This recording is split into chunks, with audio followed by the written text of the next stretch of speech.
Rajesh law centre में आप लोगों का स्वागत है।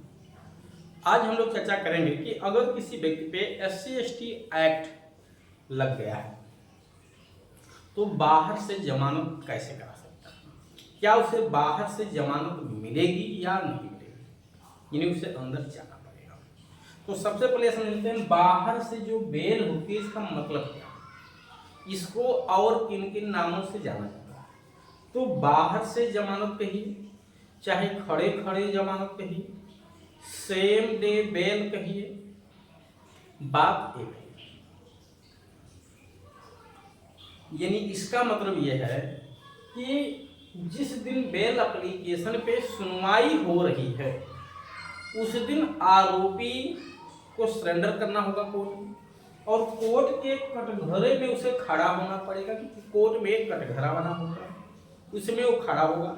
उसी दिन उसके अधिवक्ता के द्वारा उसके पक्ष में दलीलें दी जाएंगी कि आरोपी निर्दोष है, फर्जी तरह से उसे फंसाया गया है, या आरोप सही है बट बहुत गंभीर अपराध नहीं है और वो किसी भी तरह से अपराध में कोई छेड़खानी नहीं करेगा, बल्कि अथॉरिटी का पूरा सहयोग करेगा। अदालत ने पूरी तरह से उसके अधिवक्ता की दलीलों को सुनने के पश्चात इस निष्कर्ष पर पहुंचती है कि आरोपी को जमानत पे छोड़ देना चाहिए। तो अगर उसी दिन कोर्ट ने ये आदेश कर दिया कि आप इतने का बेल बॉन्ड भर दीजिए तो आपको छोड़ दिया जाएगा, तो जैसे ही कोर्ट ने आदेश कर दिया तुरंत उनके अधिवक्ता द्वारा इसकी पूरी प्रक्रिया शाम तक पूरी कर ली जाती है और शाम तक वो बाहर आते हैं अदालत से। तो इसको कहते हैं सेम डे बेल, यानी बेल आपकी रद्द नहीं हुई तो आपको जेल नहीं जाना पड़ा, अगर बेल रद्द हुई होती तो आपको जेल जाना पड़ता। अब प्रश्न ये है, तो इसी को सेम डे बेल कहते हैं। अब प्रश्न ये है कि क्या SC/ST एक्ट अगर किसी पे लगा है या SC/ST एक्ट के तहत पॉक्सो भी लगा हुआ है तो सेम डे बेल मिलेगी या नहीं मिलेगी। तो एक बात मैं आपको बता दूं, सेम डे बेल मिलना और ना मिलना ये अपराध की गंभीरता पर निर्भर करता है, और SC/ST एक्ट के तहत सारे के सारे अपराध अजमानती अपराध हैं, नॉन बेलेबल। इसका मतलब ये नहीं है कि आपको जमानत नहीं दी जाएगी, इसका ये मतलब है कि आपको जमानत पर छूटने का जो मांग करने का राइट है कोर्ट से वो अधिकार पूर्वक नहीं है, आप अधिकार के रूप में मांग नहीं कर सकते, बल्कि एक रिक्वेस्ट करेंगे अदालत से कि साहब मुझे छोड़ दिया जाए जमानत पे, क्योंकि मैंने कोई संगीन अपराध नहीं किया है या इस अपराध मुझे गलत तरीके से फंसाया गया। आप एक प्रार्थना करोगे और इस प्रार्थना को स्वीकार करना या अस्वीकार करना तर्कों के आधार पे, विधिक प्रावधानों के आधार पे, मामले की गंभीरता को देखते हुए अदालत अपने विवेकाधिकार का प्रयोग करते हुए आपको जमानत पर छोड़ सकती है। अगर ये बेलेबल ऑफेंस होता तो आपका राइट था कि आपको जमानत पर छोड़ दिया जाए, मामला कुछ भी हो, बट क्योंकि पूरा का पूरा SC/ST एक्ट या चाहे आपका पॉक्सो एक्ट आज जमानती अपराध है, इसका मतलब है कि आपको जमानत पर छूटने का अधिकार नहीं है, बल्कि न्यायालय के विवेक पे डिपेंड है कि वो आपको जमानत पर छोड़े या न छोड़े।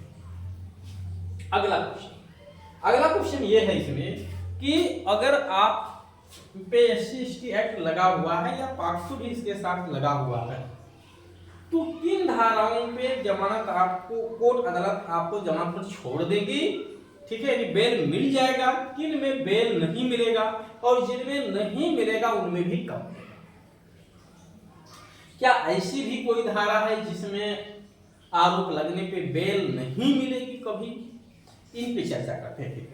हाँ, एक बात मैं पहले से क्लियर कर दूं, जैसा आप लोग पहले से भी जानते हैं कि अगर किसी भी व्यक्ति को कोई भी लीगल इंफॉर्मेशन लेना है, चाहे वो SC/ST से जुड़ा हुआ मामला हो, पॉक्सो से जुड़ा हुआ मामला हो, सिविल मैटर हो, उत्तराधिकार का मामला हो, आप इस दिए गए नंबर पे संपर्क करके अपनी सुविधा अनुसार जानकारी ले सकते हैं। हाँ, उसकी जो रीजनेबल फीस है वो आपको जमा करनी पड़ेगी।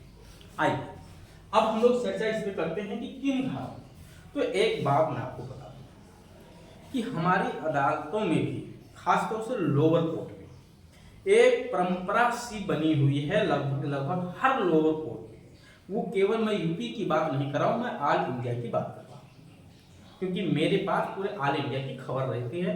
डेली कम से कम 20 फोन पूरे इंडिया से आते हैं और मैं कम से कम अब तक के हजारों हजार FIR की स्टडी मैंने की है और देखा है केसों। एक परंपरा सी बन गई है कि छोटे अपराध हैं, जैसे 323, 504 है, 506 है, 341 लगा हुआ, यानी छोटी छोटी धाराएं हैं, इसमें बेल मिल जाती है। तो एक नियम है कि अगर इसमें बेल एप्लीकेशन फाइल हुई तो जज साहब ने वो धारा देखी कि तुरंत बेल उसमें करा। कुछ ऐसी धाराएं हैं जिनको धारा उन्होंने देखा तुरंत, इसमें बेल नहीं मिलेगा। तो एक परंपरा सी बन गई। मैं इस परंपरा का बिल्कुल आलोचना करता हूं, मैं इससे बिल्कुल सहमत हूं। मामला चाहे गंभीर हो और चाहे गंभीर न हो, आपको यह देखना चाहिए कि उस मामले में कितनी सच्चाई है, प्रथम दृष्टया क्या उसमें तथ्य हैं, क्या पार्टी के एज है, चाहे पीड़ित हो या आरोपी हो, किन परिस्थितियों में अपराध किया गया, इन सबको मद्देनजर रखते हुए आप अपने विवेक का प्रयोग करते हुए, अगर अपराध गंभीर भी नहीं है तो भी बेल आप रिजेक्ट कर सकते हैं, और गंभीर है तो भी बेल आप एक्सेप्ट कर सकते हैं, अगर वो परिस्थितियां ऐसी दर्शाती हैं। फिलहाल छोटे मामले हैं, उनमें बेल बाहर से सेम डे मिल जाती है। जो गंभीर अपराध है उसमें बाहर से बेल नहीं मिलती है, बेल खारिज हो जाती है, बेल एप्लीकेशन आपको उठा के जेल में डाल दिया जाता है, फिर आप उसी कोर्ट में बेल एप्लीकेशन मूव कर सकते हैं। बट अगर गंभीर अपराध है तो कोई सुनवाई का वहाँ मतलब नहीं है, आपको सीधे ऊपर की कोर्ट में जाना पड़ेगा और वहां से बेल आपका एक्सेप्ट होगा। अब प्रश्न यह है कि अगर बहुत गंभीर धाराएं लगी हुई हैं तो उसमें क्या होगा। अगर बहुत गंभीर धारा लगी हुई है तो मान के चलिए बेल आपका खारिज होना है लोअर कोर्ट से, और खारिज होने के बाद आप ऊपर की कोर्ट में जा सकते हैं। क्या एक क्वेश्चन ये भी दिमाग में आता है कि बेल अगर नीचे हम ना फाइल करें सीधे हाई कोर्ट चले जाए, अगर नीचे बेल एप्लीकेशन ना फाइल करें सीधे हाई कोर्ट चले जाए तो क्या कोई दिक्कत है? जी हाँ, बिल्कुल दिक्कत है। जब एक कड़ी बनी हुई चैनल जो है कानूनी तौर से बना हुआ है कि आप पहले यहाँ जाइए, फिर यहाँ जाइए, फिर यहाँ जाइए, तो आपको उस चैनल के माध्यम से ही आना होता है। अगर आप उस चैनल के माध्यम से नहीं आएंगे तो आपको वापस